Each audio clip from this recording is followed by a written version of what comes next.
The time is now. They gon' love me for my ambition. Easy to dream a dream, but what's harder to live?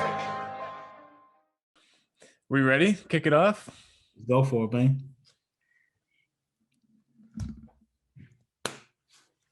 You get the idea. Action. Here we go. Episode 3, baby. Episode 3. Ambitious Minds. Here we go. Today's topic, we'll be talking about Leadership 101. Here we go. Oh, no, just playing. But man, how was your week this week? Everything go good? Week was good. Busy week. Sales have been crazy. Like I talked about on the first episode, work for a food company, work for Smoothie King, and we are a franchise in Michigan right now. So we own all the locations in Michigan, and it's been a busy week, man. Summer, definitely it's like summer, springtime feels right now. Yep. You know, thought winter was gonna last a little longer, but I'm okay with that. It's just now our team's got to catch up, and so it's been a busy week. And we just opened up our location in Southgate this past Saturday. We had our grand opening, so that was cool. And yeah, man, it's just been a busy week, man. What about you? It was good, man. Question for you, like for your guys' grand openings, what does that look like? What do you guys do for GOs? You know what? So this one was a little different. We have things set up a little differently, but pretty much we have a grand opening flyer that goes out to people, and just kind of have an event from like 9 to about 3 where people can get like little trinkets and some free smoothies from here, from time to time. So and then we do this raffle where you get an opportunity to win free smoothies for a year, right? Shoot. And it was crazy, man. We had a lady, right? So the store doesn't even open up till 8, right? Okay. Grand opening will start at 9. Lady showed up at 5:30 in the morning. Really? Right? Showed up at 5:30 in the morning, and she was sitting there. She was waiting, man. And our district leader, he went over there and was like, "Hey, we don't open to 8. Just let you know, it's gonna just be a little swag bag." She's like, "Oh no, I'm ready for it. I'm ready for it." And so, 8 o'clock comes around, and we're like, let's just start it a little early. So I start handing out some of the swag bags, and seeing some of these people's faces that have been in line for like 2 hours, man, they're just like, oh, that's what we get. I don't know what you expected. Some hand sanitizer, a football, camera cover. So it was a good time, man. It was a good time. That's funny. That's like some Black Friday feels going on. Exactly, That's funny. Yeah, no, dude, this week was good. It was actually really busy for me too. I ended up, what day was it? I think it was Friday. Friday was my really busy day this week. I ended up having a total of 8 showings in one day. It was like they weren't by each other either, mind you. So like they weren't close by any means. So I started in Mount Pleasant that morning, then back up north to Tustin area, then over to Irons area, then back to Marion area that evening. So these places are. Oh yeah, it's everywhere. It's everywhere. We'll say that. It was a lot of windshield time for sure. Then Saturday morning was pretty busy too. Showed a handful of vacant properties or vacant land properties Saturday morning. So it was busy, man. It was good though. Busy's good.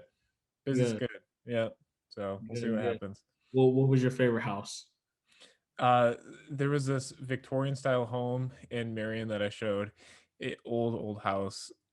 It felt like being in an antique, but it was so cool. It was so cool. They totally remodeled the outside. So you're pulling up to the house and like and you go inside and like it's dated. I mean, obviously it's an old home, but it's super well maintained. I mean, if I had the money, I would do it. Like it was beautiful, but no, it was a cool spot though. Actually, between that one and then there's this other house I've shown a handful of times now. That's the one over in Tustin, but it sits on the second highest point in the Lower Peninsula. Okay. So when you're in there, and they built this deck on the top level of the house, so you step out and you can just it's gorgeous. You can just see for miles and miles. And obviously right now, springtime, it's everything's looking pretty gray. But I'm just like, man, like I bet in the fall, like all the colors changing, it's got to be beautiful. Sits Get on up like in 90 acres. the morning with a cup of coffee. Man, exactly. It's kind of a cool spot because it's so high. A bunch of the news stations, radio stations, they have a bunch of towers up on that hill. So like Yeah, some it's not fun at all. no, but it's just crazy. It's just crazy. Oh man, I'm not climbing those things. There's no No, way. I'm looking at that. I'm no. like, couldn't pay me enough. Nope, man. But cool, man. Right on. Well, let's go ahead. We'll jump in. So I know if you want to kind of give a little bit of a description of what exactly we're going to be talking about today, but I know it's leadership 101 and just talking about like what leadership is and what leadership isn't, right? Yeah, most definitely, man. Leadership is a topic that I love a lot, and I know you're. I don't want to say a fan of leadership. You love leadership just as much as Yeah. I do, and so today, what we really want to do, guys, is just kind of give you 10 quick points on what we think leadership is, what we think it isn't. We're gonna have five for leadership is, five for what leadership isn't, and I'm excited because I got my notebook ready, man, because Mm. I'm excited to hear Hold up. Can you hold that up one more time? hey, Look man, at that. Look at that. That is official, man. shout out Love to it. the wife. I would say shout out. She hooked Love me it. up. Shout out to Cam. So yeah, man, I'm super excited just to hear your thoughts on what you think leadership is and what it isn't. And yeah, man, just really excited to have this conversation and kind of just dive in. Right on, right on. Well, and I think we both can get started on what leadership is. Yeah, Um, do it. you know, leadership is influence, right? Nothing Nothing more, more. nothing less. Exactly. Um, That's like yeah, burned in man. my head now. Every You time know, when I think of leadership, I'm like, that's all I can think of. I mean, and for those that don't know where that comes from the great John Maxwell.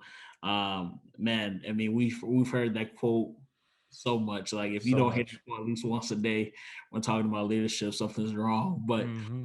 any book that you read of his, he starts with that five levels of leadership. Is a big one on that. But I know me and you kind of have, some different takes on this. I think we both agree with what it is. I think we, both have a little different take on it. So I'm gonna kick it off to you first, man. What's kind of your take on hearing when you hear leadership is influence, nothing more, nothing less? What does that mean to you? What comes to mind? Mm. Mm. Where do you start? Um, leadership is influence. So, in my opinion, holding a leadership role, which doesn't necessarily mean a position either, right? You can have influence from anywhere in an organization, not even just work. This goes for everyday life, and I think that's important to note that this doesn't just have to be professional, setting that we're talking about. This is a lifestyle. This is the way that you live. Um, and having influence is one of the I don't know. I think it's I want to say influential, but it's like a double. You can't say that. But it's one of like the most important things. If you're having influence over somebody's life, in the decisions, and you're working through whatever it may be with them, like that's a big deal. That's a Yeah, big deal. So, leadership, it's influential. You're affecting somebody's life. um, I think oftentimes we tend to overcomplicate what leadership can be. I think when you say, leadership is influence, nothing more, nothing less, that just puts it in a nutshell. That's exactly what it is. There's no better way to describe it. Let's not overcomplicate it. There's a lot that can go into it. Don't get me wrong. And we'll talk about some of those things, but that's the most important part. yeah. Influence. Most definitely, man. No, most definitely. I agree with that. And like you said, I think this is the simplest way to put it, Mm-hmm. right? It's not a long, drawn out, definition of, this word is straightforward. And so, I think when I hear this though, what it does for me, it tells me that everyone has potential to be a leader then, Mm-hmm. right? If leadership is influence, that means everybody has the potential to be a leader, right? So I don't think we have to go into definition of whether leaders are born or made, right? We don't have to necessarily go into that, even though I think we both have our opinions on that too. But that means everybody has potential to be a leader. All right. But then I think the influence part for me, what that means is, what are you influencing people to do? Mm-hmm. And I think that's what determines the difference between leaders, right? Whether you're a good leader or a bad leader, what are you doing with your influence? How are you being intentional about using your influence? And I think that's kind of what sets the tone for me when it comes to this statement of leadership is influence. Okay, cool. You have the influence. What are you doing with it? Right. Who are you influencing? How are you intentionally using your influence? But it's funny though, because I think that's also the scariest part about it. Because when I think about influence, I think about it. I think we don't think we have influence, but we do, Mhm. right? And it reminds me of when people talk about culture or when people talk about daily routines, and they said whether you believe it or not, you have one, right? Just because you don't know what it is doesn't mean you don't have one, right? And so a lot of us that work in jobs where it's like, oh, we just don't have a culture here. Like you have a culture, it exists. You just can't define it, Right. right? Same thing with your daily routine. We all do things daily, right? But we just haven't been intentional about it. And so that's the scary part is now that you have the influence, defining what that influence is, right? Um, and realizing, that's the scary part about social media, right? You're on social media and don't realize how many people you influence. You see all these followers and you get all geeked and it's like, oh man, I got thousands of followers. Okay, cool. So that means you really got the influence, you got the Mhm. juice, you got the sauce, you got it all. Yeah. What you doing with it? Exactly. Yeah, man. Exactly. I think that's where I always go when I hear that, man. It's just like, what are you doing with it? How are you intentionally investing in others with it? Because having influence, man, that's heavy. It's a big deal. It's a Yeah, big deal. It shouldn't be taken lightly. I really don't. But speaking of daily routines, how's that waking up earlier going for you? man, it's a struggle, man. I mean, it's between, I would love to say I could just, I wake up at 4 a.m. A lot of times, just waking up at 4 a.m. because Emery wakes up at 4 a.m. Hmm. And putting her back down. And then for me, it's kind of hard to go back to sleep. But yeah, man, a lot of people talk about, it, and I know me, and you talked about this too. Like, you want to, be at your best when what I'm saying, when it's crunch time. And the morning time, that's not the time for me. I You and me like both, man. middle of the day evenings, but right now those things, those time slots are taken. So yeah, I know we talked about I'm trying to force myself to get up earlier, and man, sometimes I just get up early and I just be looking around. Just be looking around and I'm just like, all right, so this is what it's like. All right.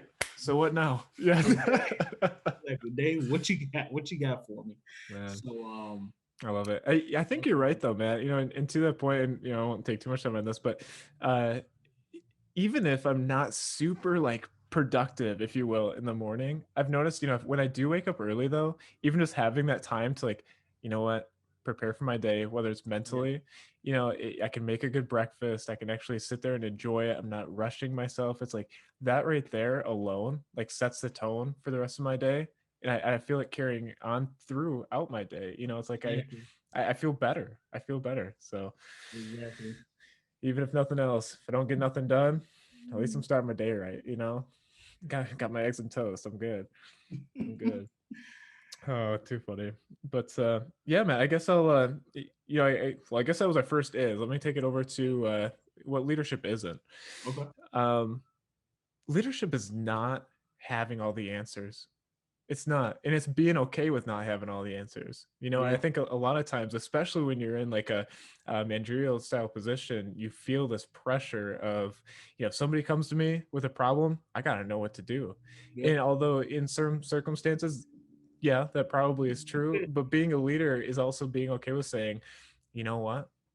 I don't know, but I want to make sure I'm giving you the correct response. I'm going to follow up with you. Let me get back to you at after lunch today, or whatever it may be. Let me find the right answer for you. And being able to be vulnerable, or maybe it's not something that simple, and maybe it's a problem where you just haven't experienced it before. That's okay. Let them know. Let's, you know Yeah. what, I don't have experience with that.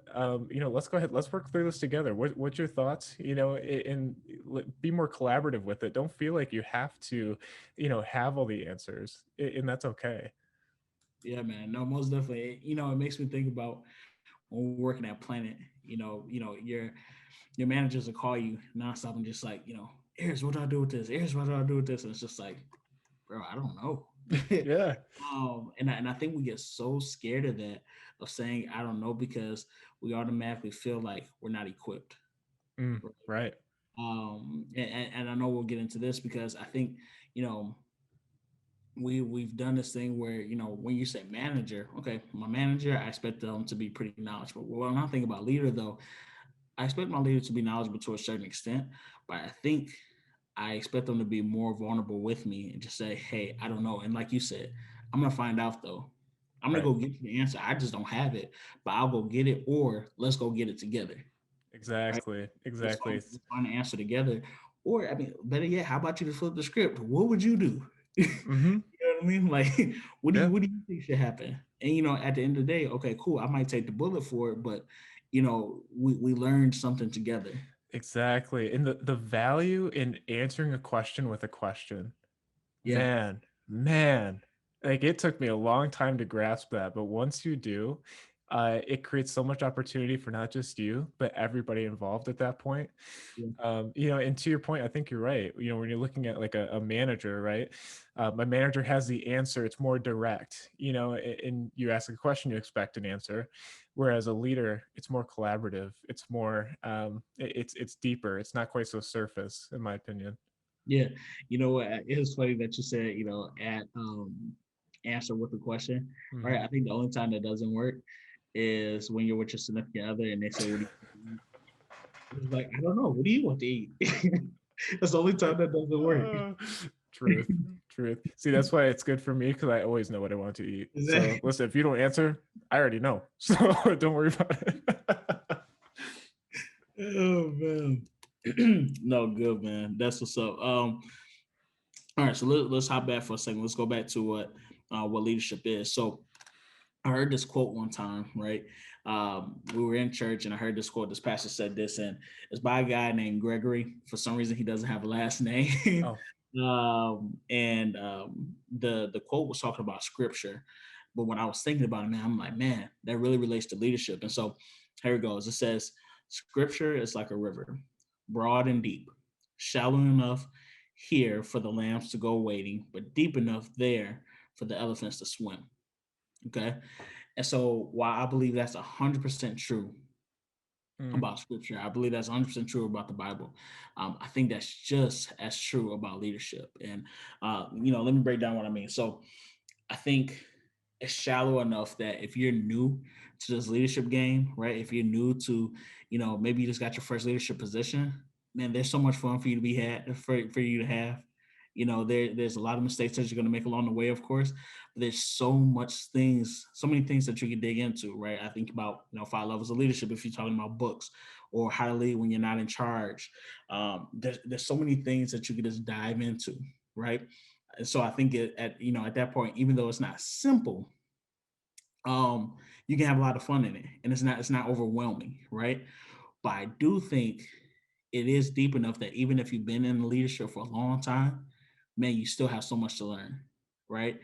And that's what I love about like John Maxwell's, or Pastor Travis, who we just had on, or Simon Sinek. Man, the thing I love about those guys is they realize that there's always fresh revelation when it comes to leadership, mm, right?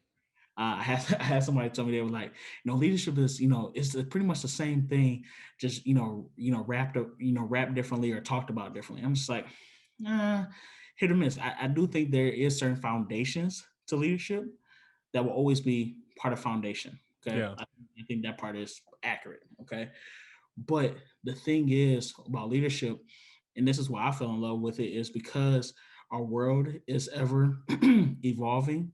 That means people are ever evolving, right? And leadership is about people, Right. right? So if people are constantly changing, as leaders, we have to change, Right. right? It's like going into a battle or war and you using the same weapon. And just because you won 10 battles before, do not mean you're going to win the next 10, Mm, right? And it's not about just, and this is what we try to do, because we believe it's the same thing, just said differently. We try to sharpen the sword, right? Just try to sharpen it, like, I just need it to be a little sharper, I'll be good, right? And it still doesn't work. You need to maybe you don't get rid of it, because maybe you need to pull the sword back out another time. But shoot, you better get you a new weapon. right. You know what I'm saying? Man. And, Mm-hmm. and I think I've learned this the most since me switching from Planet to now Smoothie King, I'm working with 16, 17-year-olds where I'm used to working with adults. And I don't know how to handle some of these 16, 17-year-olds, man. Yeah, So dude. if I don't change how I lead and try to use the same tactics that I use on adults, it's not going to work. Right. And then I become an ineffective leader. And then I wonder why I'm stuck in the same position. Or I wonder why the culture hasn't changed. I wonder why people aren't being brought into leadership. But it's because I haven't changed my viewpoint. And so if I don't understand that leadership is this, man, it turns into this ocean Mm-hmm. where sometimes, I mean, you can drown in it, but I think if you simply just realize, man, I can never stop learning about it, Right. right? And I think that's how certain people, like I said, like John Maxwell has been in the game so long, man. Like my man's is what, 72, 73, and everything he still says is he's spitting fire. Man. Gold. You know, Gold. it like I said, I think we if we realize that that like I said, if you're new to this thing, man, welcome to the leadership game. Okay, welcome to the leadership game. You're about to have a lot of fun, right? But please hear me when I say this is a lifelong thing. It's a lifelong Absolutely. thing. You will never stop learning. So yeah, man. Absolutely. No, man, there's so much that can be unpacked with what you just said. So much that could be unpacked. That was amazing. I love it. And back to like the river analogy, you know, shallow enough anybody can get started, but deep enough that the veterans there's always more. Yeah, And it leads to that ocean. You know what I'm saying? Man, I think back to the five levels of leadership instantly. That's what I think of in that hierarchy, the pyramid structure, if you will. And that tip, that level one, anybody can get started. Anybody can get that level one, but as you work your way down to that base, to those foundations, like it gets wider, it gets deeper. It's like there's so much that goes into it. And then the other point too, like I love that you mentioned the different demographics. You have to lead differently, man. I relate to that, man. I remember being a young leader. Yeah, being a young leader with a position too, and trying to lead others that were twice my age. There's it's intimidating, yeah, first of all, don't get me wrong, but there's challenges that come up with that. It's a respect thing that starts to come up. yep, But all I can think of is you have to lead others the way that they need to be led. yeah. And that's such an important thing. And it's not a quick process. It takes intentional conversation. It takes being direct and taking the time with somebody to really understand, what does this person value, how can I really relate to this person, and how can I add value to them and lead them the way that they need me to lead them you know It's funny that you said it because you said you lead people how they need to be led, right? And we grow up with treat others how you would want to be treated, Yep. right? And so and I think there's certain things I was telling my wife about this the other day. I think there's certain things that we hear as we're growing up that stick with us, and we try to use that the foundation for other things, right? So we try to lead people how we want to be led, right? Right. And it's, no, they're not you. Man. You can't lead them that way, right? I was having a conversation with my managers this week, and I was talking about perception and reality, Mm, right? I said what we don't understand is people's perception of us is our reality, right. right? Now the issue is when you grew up, right? If somebody called you ugly, right? You come home and be like, Mama, they called me ugly. And she was like, Mm, Well, are you ugly? And you'd be like, No. Well, fine. Forget about it. Like, you know what I'm saying? mhm, Like, blow it off, right? yep. And unfortunately, we've carried that into our leadership roles now. And so when an employee tells you, like, man, like, you're really not giving me what I need, or, you're self-centered, it's like, no, I'm not. I'm not self-centered. Right. That's not me. It's like, doesn't matter. That's your reality, man. And so it's just interesting that you said that because I think we miss that. Lead people how they need to be led. Right. Not lead people how you want to be led, because our viewpoint is totally different. Right. Absolutely. No, I agree. um I could keep going, man. Yeah, I know, There's right? so much. There's so much. The perception versus reality piece is huge too. Yeah, And I love how you mentioned um the whole concept of treating people the way that we want to be treated, but we lead others the way that we want to be led. And I think back to, oh, what's the name of that book, man? The Five Love Languages. The Five Yeah. Love Languages. And I know that I did a little piece on this in the past too. Might have to bring that back, talk about it again. But and the idea is people love the way that they want to be loved. Yep. And it doesn't always align with your significant other, the person that you're trying to express this to, and that's where the disconnect arises, right? Same thing goes for leadership, same exact thing. So yeah, but anyway, all right, we'll move on. So go ahead, E, give us what leadership isn't. Oh man, so what leadership isn't? So leadership is not a replacement word for management. All right, I'll put it simple. All right, leadership isn't management. Okay, and I think we have gotten to a point in our environment and in our fields that people have just switched the word because it sounds better. Yeah. So when you read the application, right, and you're like, "Oh, we're a leadership-focused company or whatever," that gets you excited. It gets you hyped because, I think John Maxwell even said this. He said, "People want to be led. Right. We all want to be led, right? And we want to be led towards success, towards championships. We want to be led." And so saying that I'm going to lead you sounds so much better than I'm going to manage you. Absolutely. Right. But then what happens? You get into that job and they do nothing but manage you. Right. And so now what I will say, I do think both of them can coexist. And I think they're both needed. Because I do think there are times to lead and I think there are times to manage. Definitely. Right. And unfortunately, I think people think there's such a thin line between the both. But man, if you look at it, I think it's just we're looking at the wrong angle. I think that that tape, man, that line is so thick. Yeah. Right. So management is all about controlling. Okay. So this is I looked this up and I wanted to make sure that I was on the right page. So it says management is about controlling and placing people where you want them to be. Right. Leadership involves caring for people and leading them based on their values to a common goal. Yes. Two totally different definitions, right? Absolutely. But we try to use them as the same thing because we assume that's what it is. So now instead of saying this is our manager, we say this is our leader, right? But then they're doing management things. So are you leading? Right. So I guess I'll put it this way. Maybe a couple questions to ask yourself during the week is, did my people feel inspired and empowered? Right. Or did they feel like it was just another day in the office? Right. Did my people feel like their voice was heard, or did they feel like I was just giving them an assignment? There's a difference. Absolutely. Right? And so I think we just need to come to this understanding of, yes, they both can coexist. Because I do think there's times that you need to manage, right? I do think there is times where you need to just put people in places, right? And maybe I'll put it this way. I think when you talk about 5 levels of leadership, maybe the closest thing that management could be related to is level 1, right? People follow you because they have to. Right. And that's kind of what management is. You know what I'm saying? Like, you've been given that title, you've been given that role, they have to follow you. But if that's the only reason why people are still there, is because you're telling them they have to be there, right? I think we're missing that. And I know you've seen this before and, previous jobs and everything, man. So I'd love to hear your point on that too. Yeah, no, again, like, I think there's a lot of good points there.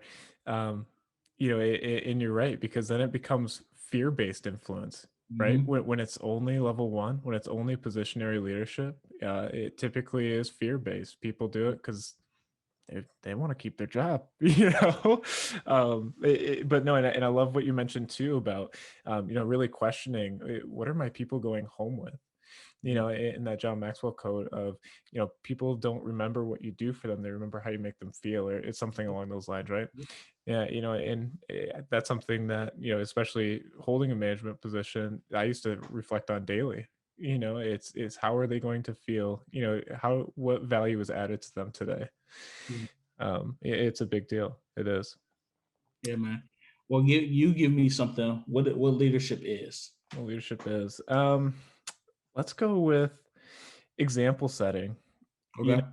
And I think that's a different topic. Yeah, so we'll go with example. Man, there's so much, stepping into the ocean here. I think it's very cliche, to be honest with you. And I think, and you already know this, you ask an interview question, what type of a leader are you? 90% of the time, you're going to get, I lead by example. Mhm. There's nothing right. I'm not bashing it. There's nothing wrong with it. And leading by example is important when done correctly. Mhm. Um, so leadership is, leading from the front and setting the example, setting the standard, and so your people understand what is expected of you. Yeah, Eris, one thing I always respected of you was you would never ask one of us to do anything that you hadn't already done or that you don't already do with us.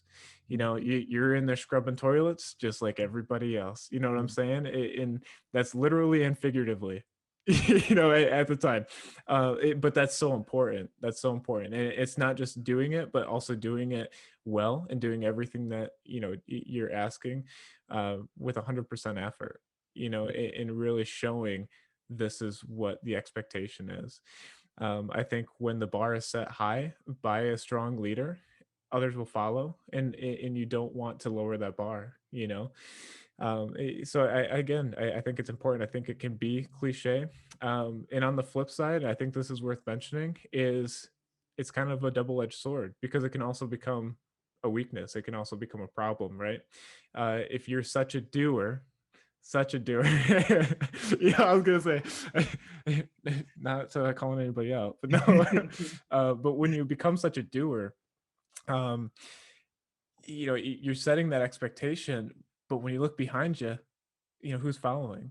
Mhm. It's important that you're bringing people with you and you're being intentional about, whether it was setting the expectation and having somebody come along with you for whatever that task may be, in just building that relationship during that task. But the problem arises is when you're out there doing and you're the only one doing, because then the culture rises and falls with you. you know Mhm. and that's such a it can be a positive thing, it can be a negative thing. Yeah, and I think you're right on point, man. Because one, yes, I definitely have been a doer, still am a doer every now and then, and that, man, it's a hard thing to break, right? I Hmm. think one of the biggest things is I like to win, Right. right? When I know there's an opportunity to win, man, I'm gonna take it, right? And hoping that you're gonna catch this energy, right? And that you want to do the same thing. And unfortunately, it just doesn't work that way all the time. But you mentioned leadership is leading by example, right? And like you said, although it sounds cliche, I think this is why it sounds cliche. When we say leading by example, the first thing that comes to people's mind is task, Yep. right? They want to lead by example by doing task. But how about if you led by example of caring for others, leading them by their values, showing people that you care, um, investing in others, developing other leaders?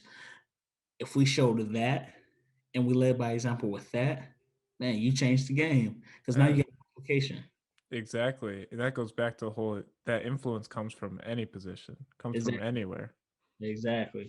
So yeah, man, I agree with you 100%. And I think that's just the slippery slope that we have is we want to say we lead by example. And I fell into that too, man. Like we want to lead by example. So our definition of leading by example is let me show you how to do this job and do it well. Right. Um, I don't know why this just came to me, but I even think about this. I think for a while I used to determine my value based off of the task that I did. mm, And other people saw it differently. And that's why I've been given the opportunities that I've been given. But I didn't see that. And so when I was leading people and trying to lead by example, I kept leading by task. And I realizing that somebody saw something else different in me. And I wasn't leading that way. And so then I would get frustrated because I'm just like, okay, well, thank you, Lord, for this opportunity. But shoot, like these people aren't getting on top of this. And it's because it's like, E, see the other piece of the value that you add. mhm. Yeah, you're a hard worker and the job gets done, the place looks nice, the numbers look good, X, Y, and Z or whatever, but are your people good? Right. Right. And do they realize, even though yes, you're taking care of them, are they taking care of their people? Right. Because are they seeing that example? Are they truly understanding the example that you're trying to set with them when it comes to caring for people? So yeah, man, it's um yeah. Now I No. got a whole different, totally definition on that now. No, but yeah, I love that though. And, and I think it goes back to the again, as you're saying this just came to mind too, but the management versus leadership portion. Mm, I think we could do a whole episode just on that by itself. mm, In the differences and the similarities and where that line is. But as we've known just from personal experience, when you have too much of one, the other is lacking. yep, And it's finding the balance between the two. And I know when you're too much of a manager, that productivity is probably going to be reflected in it, right? yep, You're producing, but it's only in the task, it's only in the job, versus the other side. You have the influential side, the leadership side, and now it's like, okay, my people are good, my people are taken care of, and sometimes that'll reflect in the business, but only if you're being intentional with it. yeah, So yep. I love that. I love that. Awesome, man. So let's see, where are we? We are back to actually, yeah, let's take on what leadership is, man. What's your next one? Yeah, man. So, leadership is so.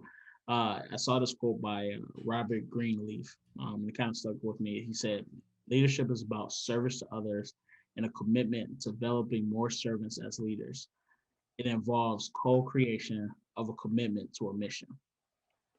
And I think the first thing I think of besides influence when I think about leadership, I think about servant leadership.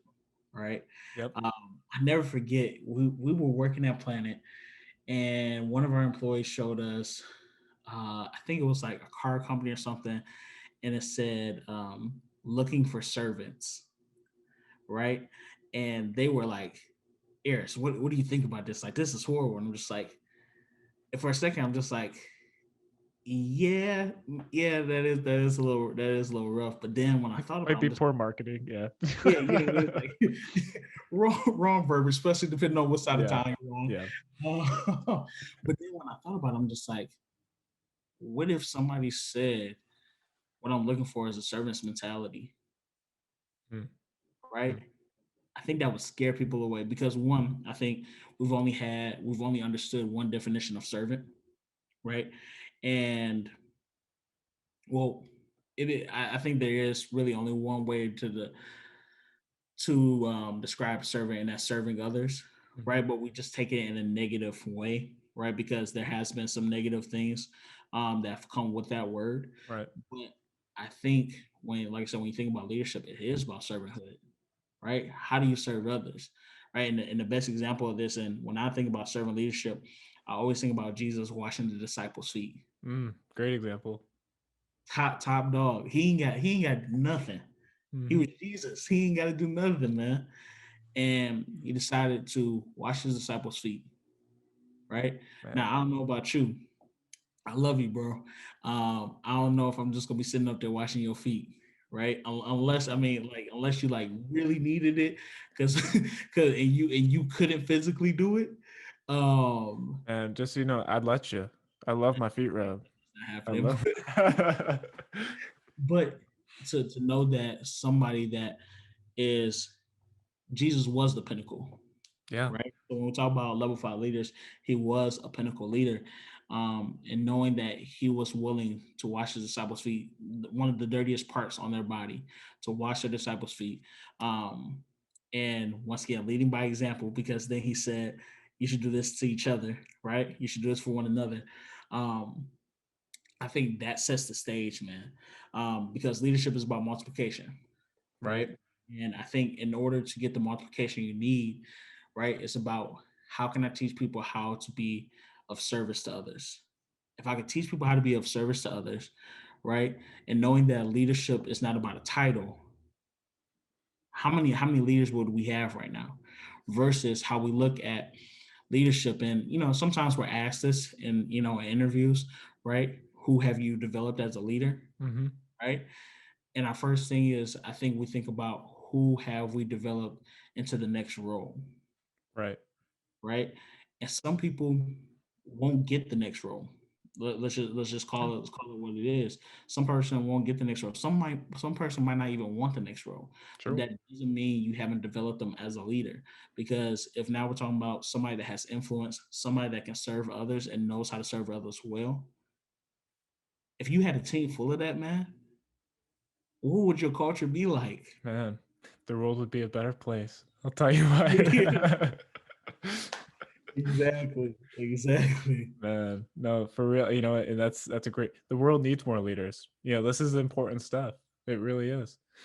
But no, I love that. And to that quote that you mentioned too, the phrase that always stuck out to me was the co-commit, to a common Go.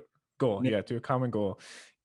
Man, that is like that's what it's all about.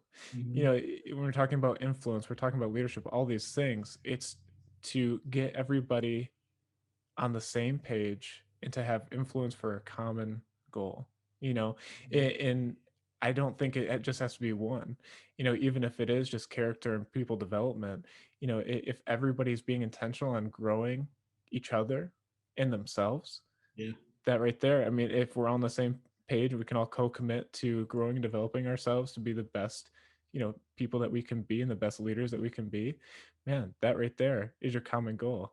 And then I think it starts to reflect in the place of business. So now we take that and we transition it into, okay, so now our next common goal is to hit, this percentage of sales for this next month, or whatever is relevant for you. And you already have, your people, your group, your um you know already committed to these certain things. So, man, Yeah. I love that. I do. Exactly. I'm trying to keep track of where we're at. So I think I think we're four deep into what leadership is. So we got Hmm. leadership as influence. We have the river. Yep. We have leadership is of service, leading by example. So those are four that we've done so far for what is, and then leadership what it isn't. Leadership is not a replacement word for management. So we talked about that. And then we talked about one more for leadership business so far, haven't we?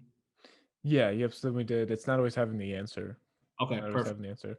So Yeah, let's catch leadership isn't up a little bit. Since we went so deep into leadership, what it is. gotcha. Um, Go ahead and give me another what you think leadership isn't. Yeah, so and I guess we kind of already touched on this with which I know that we discussed earlier. Like, a lot of these can go both ways, Yeah. but leadership is not doing everything yourself. Mm. Leadership is not about being such a doer. And I guess we can dive You mean into that. I can get the job done by myself? Well, don't get me wrong. You can. You can. I've seen you do it. I know you can. Uh, Not the point. Not the point. No. Uh, Being a doer, don't get me wrong, it has its benefits. It has its value, especially when it's a specific thing that needs to get done and you know how to do it. I'm going to do it. I'm Yeah. going to get it done the right way, type of thing. Um, but how hard is it to bring somebody else with you while you're doing it too? It's not that hard. But not doing everything. I kind of want to touch on the team building aspect of this and the Okay. importance of it. Um, there's things in life, personal, professional, it doesn't matter, but there's things that you don't want to do, you don't like to do, and it's about finding the people that fill those blind spots of yours, that are passionate and want to do the things that you don't want to do. Mm. Let's use a personal example. You and I, we could sit there, do some good old YouTube Academy, and learn how to make a logo, learn how to do some graphic design, whatever we need to do. It's going to cost us some time, maybe a little bit of money and some software, whatever it may be, but we could do it. But I don't Yeah. think either one of us want to.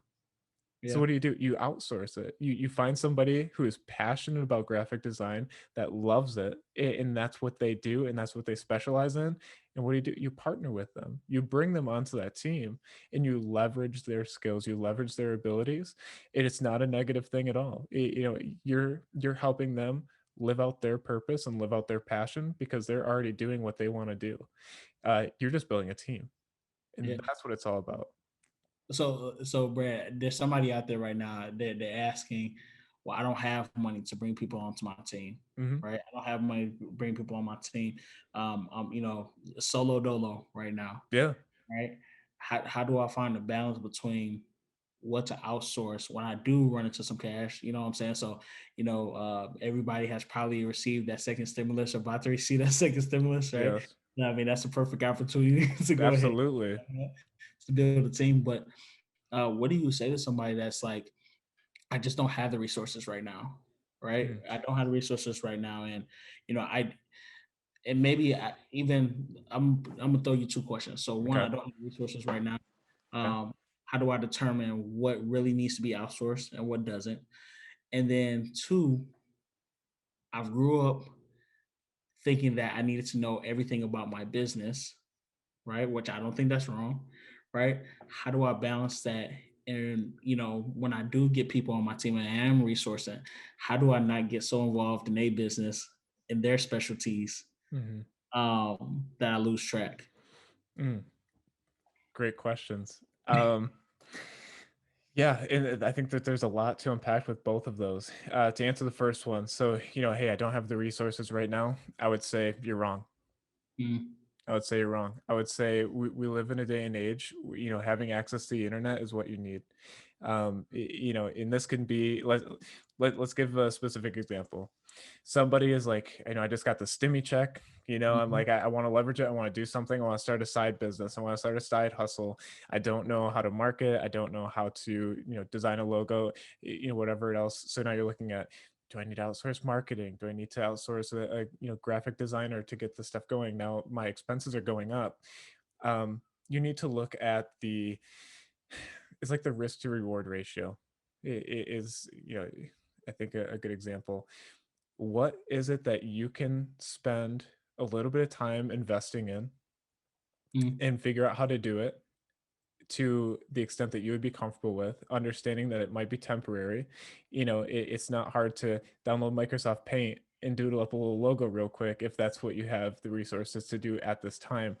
Your business is going to scale, and that those specific things are going to scale with it.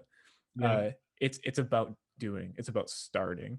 There's so many people that won't even start because they're like, I have to have everything perfect, I have to have everything situated, yep, laid out before I do it. And again, you're wrong. Just do it. There's so much value in starting and in being the first, and at least what is it, there's this quote. It's like, um starting today, I'm going to butcher it, I don't remember, but basically they're talking about the value in starting now yep, versus waiting till you're more prepared and starting down the road. There's so much value in that. So that would be my answer. I'd say not having the resources is false. And even if you need to get creative and if there's specific things that you really don't have the resources, partner with somebody. Say, hey, you know what, this is my idea. Your strengths are in this area. What's your thoughts on doing business together? And what can we work out? What kind of a partnership deal can we work out? It doesn't have to be anything major, but you're going to be serving each other, you're going to be helping each other.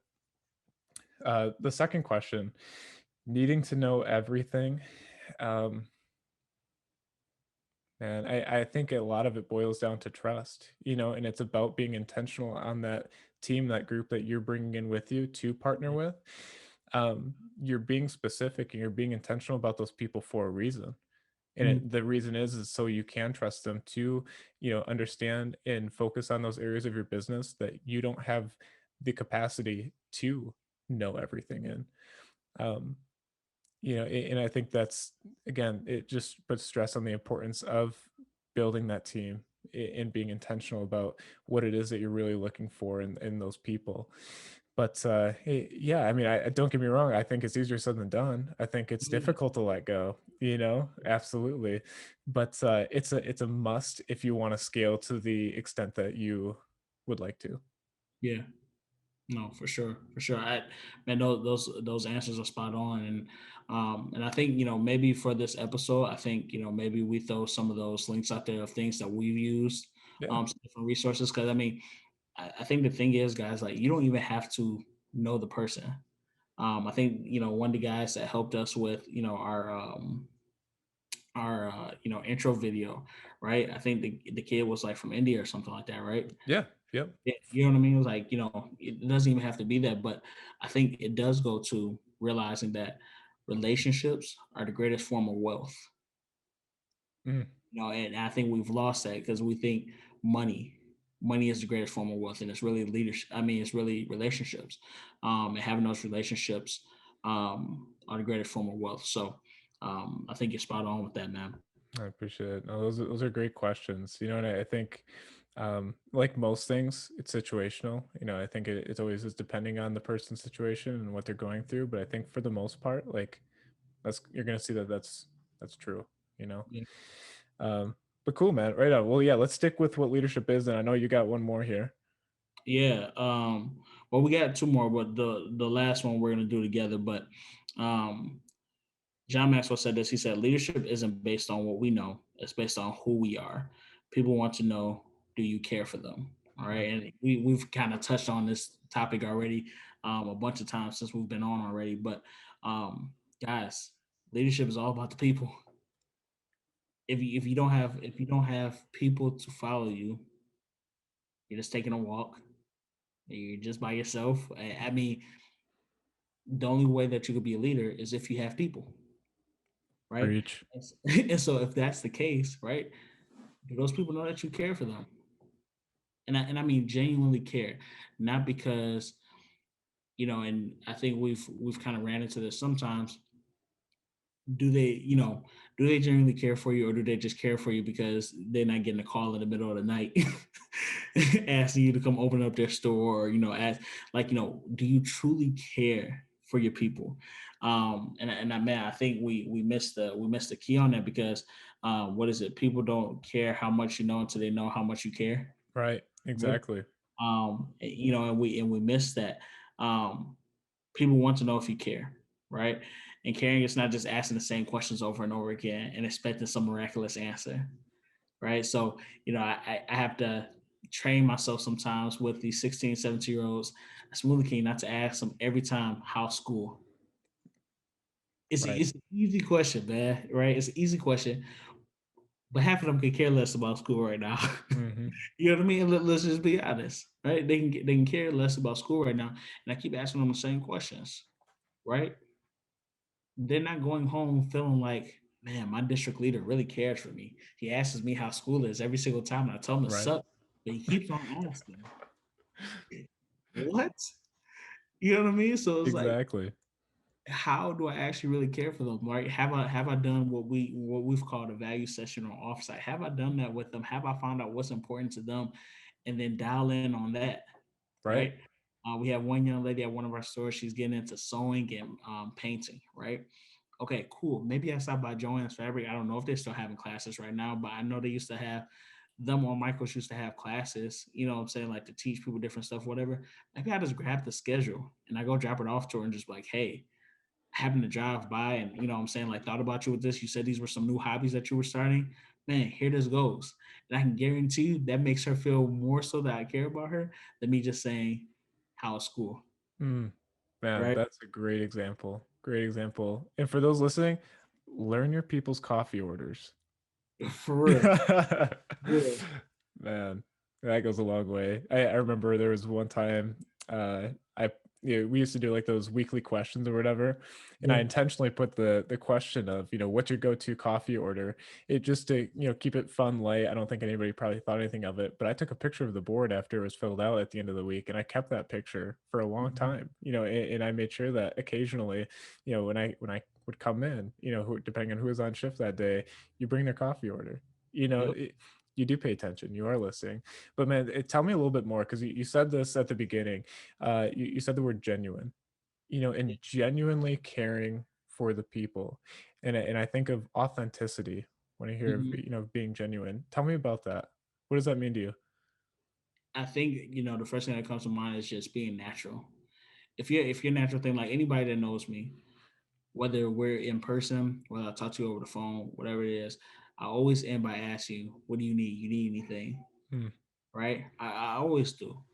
And it's just one of those things where I'm just like, sometimes I am scared of the answer because so every now and then you might get the joke of, man, I need $1 million. I'm like, my answer is, bro, if I had it, I got you. Right. And me too. Yeah. You know, but um I ask that because I genuinely want to know, how can I help you? How can I be of service to you? Right? And I think it's one of those things when people do say that they need something, I show up, right? I show up and I do that, right? Or when I say I genuinely care, like you said about the coffee order, I'm not just asking you what your favorite coffee is, just to ask you what your favorite coffee is. I'm gonna be intentional about it, and at some point, whether it's just giving you a gift card to Starbucks, Right. um, or if you're a Big B fan, you know what I'm saying? Big B, yeah, it is what it is. No, I'm just like, but um, but maybe you're just a coffee fan in general, and maybe a gift card to get you some coffee is great for you, right? But then I also knew it was important when we had some people that worked for us that didn't drink coffee, that like tea. Shout out to the tea drinkers. Yeah. But Bunch of um, weirdos. Yeah. you know, Anyway. we brought them their favorite tea or whatever. So it's literally being intentional, and you having this burden, or your heart is filled with, I want to care for others, I want to give, I want to be available for others. Now it can be taxing if you don't find a balance, right? Because Right.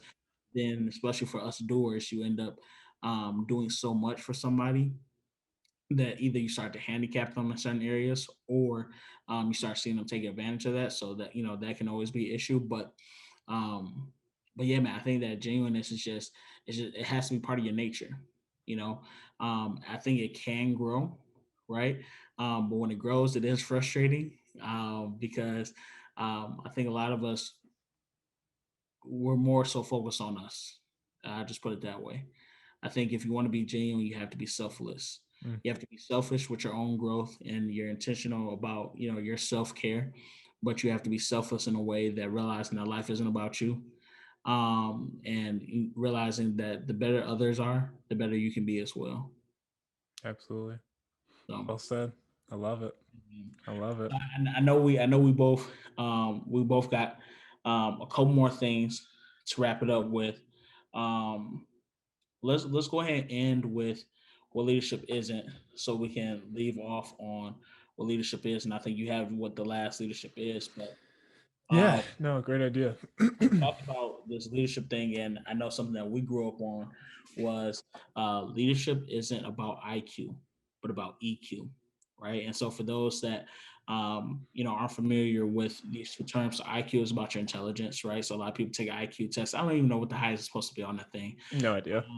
But you have, IQ is intelligence, and then you have EQ, which is emotional intelligence, right?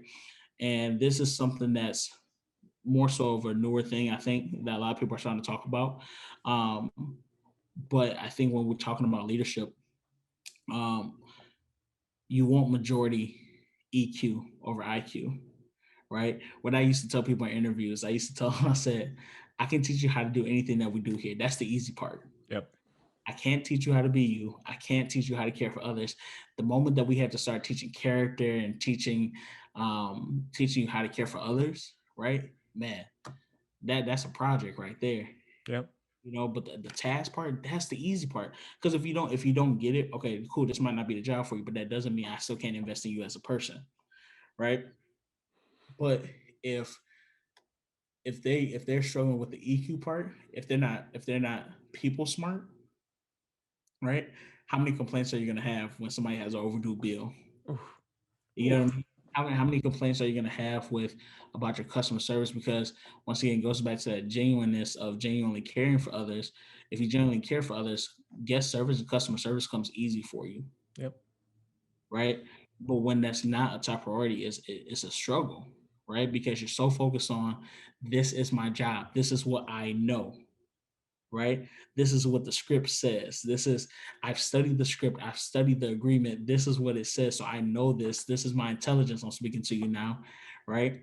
I don't care about your situation. You know what I'm saying? Mm-hmm. And we can get lost in that. So I think what is the thing is, when it comes to leadership, it should be 85%, 80 to 85% EQ, and only 10, 15, 20% IQ. Yeah, yeah. I was gonna mention that actually because I couldn't remember exactly. It was like 80-20 or 85-15, something like that. But yeah, it was always EQ is dominant. Yeah, Yeah. no, most definitely. No, I agree, man. And when I think of EQ, I think of communication. Mm, I think having effective EQ translates to being an effective leader because you can be intentional about how you communicate with others. You yeah. know, And I think that goes a long ways. Yeah. And so here's y'all can be smart. Ain't nothing wrong with being smart. You could be the most intelligent person in the room, but maybe you shouldn't work with people. Yeah. Not at least not heavy, right? And I think that's why you find a lot of people that are like, heavy and high IQ. They tend to isolate themselves because they know IQ is unfortunately their strength, and that's okay. Um, but I think we're running into a lot of issues with leadership where we do have some heavy IQ people, Mm-hmm. and they get you the production, they get you the smart trends and the how to make your Excel sheets better, right? Yep. Um, but they don't know anything about people. Man, you're spot on. And I think the beautiful thing about it though is that there's nothing wrong with it. There's Mm. nothing wrong with it because we all need each other. Yep. We all need each other. Because I'll tell you right now, looking at spreadsheets, I don't get along well with spreadsheets. Oh, not at all, you man. know so I need that IQ. I need that because I don't have it, like, not naturally. At least I have to be super intentional about it. And then it goes back to, is it worth my time, Yep. and is this something that can be passed off to somebody that actually enjoys doing this? So no, I love that. Well, Awesome, man, man. wrap us up with the last leadership is. Leadership is growth. Mm. Leadership is growth. I got a couple John Maxwell John Maxwell quotes to back this here. So John says, we cannot become what we need by remaining what we are. Mm. Change is inevitable and growth is optional. So growth is a choice. Yeah. And you have to choose it every single day. You have to be intentional about your growth. I love the analogy of, you can't pour from an empty cup. So you constantly have to be filling your own cup, because Yep. you're pouring into those around you. And that water will become stale, even if you still got some water in the cup, but you're not adding nothing to it. Man, stale water is the worst. We don't want that. So Exactly. continuing to push yourself, get out of that comfort zone, grow yourself as a person, as a leader, go and develop and learn new, and experience new tasks, new things, challenge yourself, because all you're doing is, even if you fail, you're failing forward. You're gaining this knowledge. You're learning as you go, and you're going to be able to bring that back to somebody that needs to know that. Mhm. I think back to, why do we read books? Why do we read books? We're taking somebody's thoughts and life experiences, and they put it down on paper, and we're reading it for what? We're taking our time from our life to learn about somebody else's life and experiences. And it's so we don't repeat those same mistakes, and we can learn and add value to our lives, right? Mhm. So yeah, man, growth. There's so much that can go into that. It's not just professional, it's personal growth too. So Yeah. And like you said though, change is inevitable for mhm. growth, right? Man, that's spot on. Like change is gonna happen. Every day is different. Things is how you handle it, how you decide to intentionally grow yourself, right? And like I say all the time, that's like the perfect time when we want to use the word selfish. That's the time to be selfish. It's your personal growth. I think John also says, he said the hardest person to lead is yourself, Mm, right? So if you don't even know how to lead yourself or how you're intentionally growing yourself, man, you're missing out on something huge, because how are your other people going to grow? And once again, that's the time to set the example of, once again, that's not a task. It's more so of, hey, I want to self-develop myself. So maybe your people should catch you reading a book. yeah. you know maybe they should catch you listening to a podcast. I mean, I remember when we used to do that. Sometimes we used to just put it on a podcast, Yeah. and just let people listen to it, right? Or get into small groups. Or I know when we shut down for COVID last year, we started doing leadership hours, right? Right. And once again, it's just an opportunity that, even if it's not for the right now you, right, Mm, still an opportunity to grow. Still exactly. an opportunity to grow, man. I love that. I love that. I have a feeling we're gonna talk about that last part at a later Oh, for sure, episode, for sure. for sure, for sure. Awesome. Right on, man. Well, hey, Leadership 101, Leadership episode 3 in the books, man. Yeah, man. Ambitious minds. I love it. I Yeah, love it. make sure you guys will have those 10 points in the notes for you guys and everything, man. Would love to hear your thoughts on it. Love to hear maybe what you guys think leadership is or what it isn't. Man, we're all in this journey together, and man, and we're so thankful that y'all are here with us. So we appreciate it, man. Yeah, absolutely. Aris and I, we're speaking from our own experiences and what we've, seen in our lives, but I know that there's more out there. So, please contribute, let us know.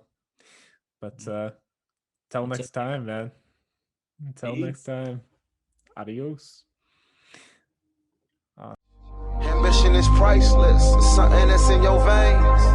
And I put that on my name. They gon' love me for my ambition.